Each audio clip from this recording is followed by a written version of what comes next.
उत्तर प्रदेश और त्रिपुरा सरकारों की तरफ से जो गैर मान्यता प्राप्त मदरसों को नोटिस दिए जा रहे थे, उसके खिलाफ जमीयत उलमा हिंद सुप्रीम कोर्ट पहुंचा था और सुप्रीम कोर्ट ने जमीयत उलमा हिंद की याचिका पर दोनों सरकारों के जो आदेश थे उसको स्टे कर दिया है। हमारे साथ इस पर बात करने के लिए जमीयत उलमा हिंद के कानूनी सलाहकार मौलाना काब रशीदी साहब हैं।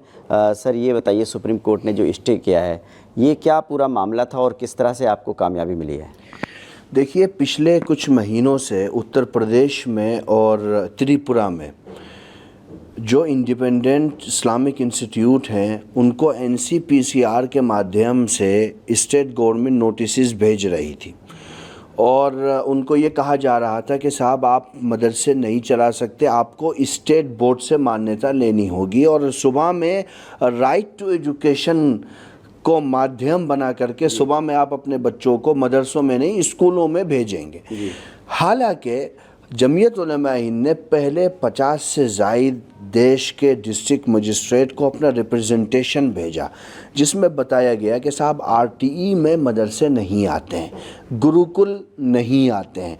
वो जो आरटीई में ख़ुद आप देखेंगे, राइट टू एजुकेशन, उसमें मदरसों का गुरुकुल का एक्सेप्शन है। और उसके अलावा ब्रह्मावती वर्सेस स्टेट ऑफ इंडिया में सुप्रीम कोर्ट के 5 जजों की बेंच का ये निर्णय है कि आरटीई में मदरसे शामिल नहीं हैं।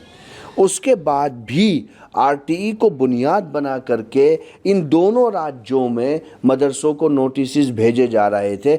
जब हमारे रिप्रेजेंटेशन का कोई जवाब नहीं मिला तो फिर जमीयत उलमा हिंद ने सुप्रीम कोर्ट में इसको चैलेंज किया था और कल डीवाई चंद्रचूड़ जी की, सीजीआई जी की कोर्ट ने इन तमाम आदेशों पर स्टे कर दिया है। और हमारी जमीयत उलमा हिंद के लॉयर ने, एडवोकेट ने जब ये कहा कि सर, अभी 2 राज्यों तक सीमित मत करिए, पूरे देश के संबंध में या आप अपना ऑर्डर दीजिए, तो उन्होंने पूरे देश में इस प्रकार के नोटिस को तत्काल प्रभाव से रोकने का आदेश दे दिया है, जिसकी वजह से असंवैधानिक रास्ते पर जो सरकारें चल रही थी उसको लेकर के जमीयत उलमा हिंद ने बहुत बड़ी जीत हासिल की है सुप्रीम कोर्ट के अंदर। और चूँकि अभी तो स्टे हुआ है, हम आगे लड़ेंगे और हमें उम्मीद है कि इंसाफ की इसमें विजय होगी।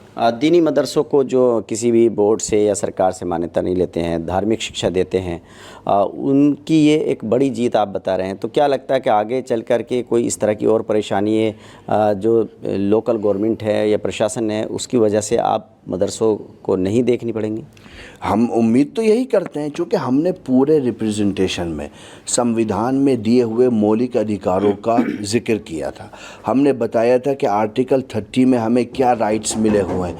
हमने उसके अलावा ये भी बताया था कि आरटीई में हम नहीं आते हैं। सुप्रीम कोर्ट ने माइनॉरिटीज़ को लेकर के क्या चीज़ें कही हैं वो हमने मेंशन की थी। हमने कहा था, भाई, ये तो राइट टू चॉइस है, ये मेरा अधिकार है ना, मैं क्या पढ़ूंगा, ये मेरी नियुक्ति है, ये मेरी चॉइस है, ये सरकार या कोई इंडिपेंडेंट बोर्ड थोड़ी तय करेगा मुझे क्या पढ़ना है।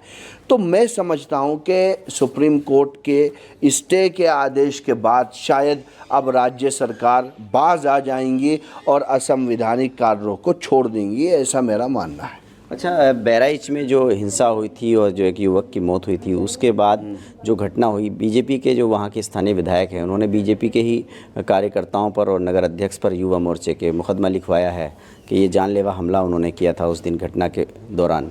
तो आपको क्या लगता है?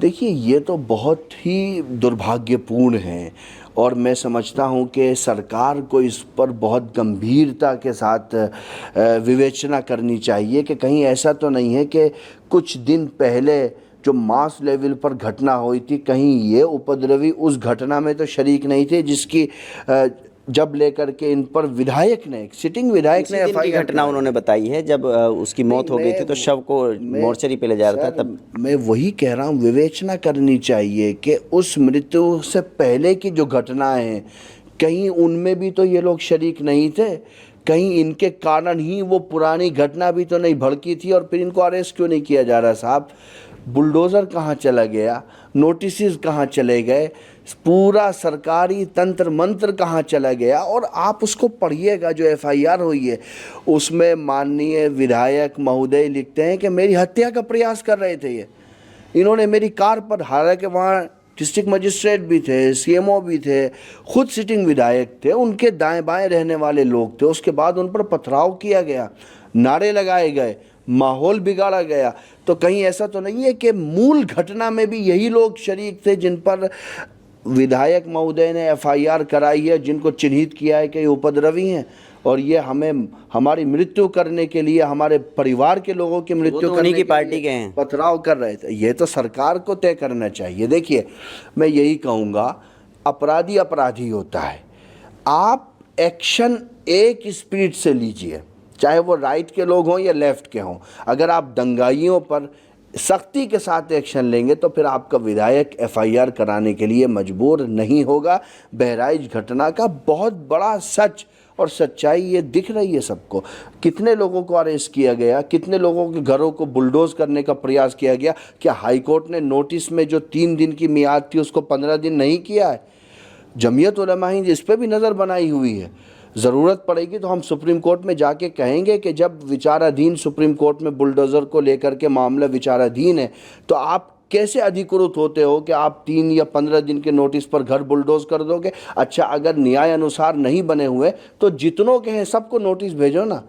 क्या लगता है आपको कि एक समुदाय विशेष खास तौर से मतलब मुस्लिम कम्युनिटी को टारगेट किया जा रहा है? डेफिनेटली मुस्लिम कम्युनिटी को किया जा रहा है। सुप्रीम कोर्ट की टिप्पणियां पहले बुलडोज़र मामले पर लेकर के आ चुकी हैं, पब्लिक डोमेन में। उसके बाद भी अगर ये सब किया जाता है तो इससे बड़ा दुर्भाग्य क्या होगा? हम सुप्रीम कोर्ट में भी इसको देखेंगे अगर चीज़ें काबू में नहीं आती हैं। बहराइच घटना को जमीयत उलमा हिंद मॉनिटर कर रही है, स्टेट लीडरशिप भी कर रही है, सेंट्रल लीडरशिप भी कर रही है। जैसी ज़रूरत होगी वैसी कार्रवाई की जाएगी। देखिए, जमीयत उलमा हिंद उत्तर प्रदेश के कानूनी सलाहकार मौलाना नक्काब रशीदी ने कहा कि जो मदरसों के मामले में सुप्रीम कोर्ट से स्टे मिला है, ये एक बड़ी जीत है दीनी मदारिस की। और जो बहराइच की घटना है उस मामले पर भी जमीयत उलमा हिंद नज़र बनाए हुए है। अगर ज़रूरत पड़ी तो वो हाई कोर्ट और सुप्रीम कोर्ट भी इस मामले को लेकर जाएंगे। Vaidur Rahman, ABP news network, Moradabad.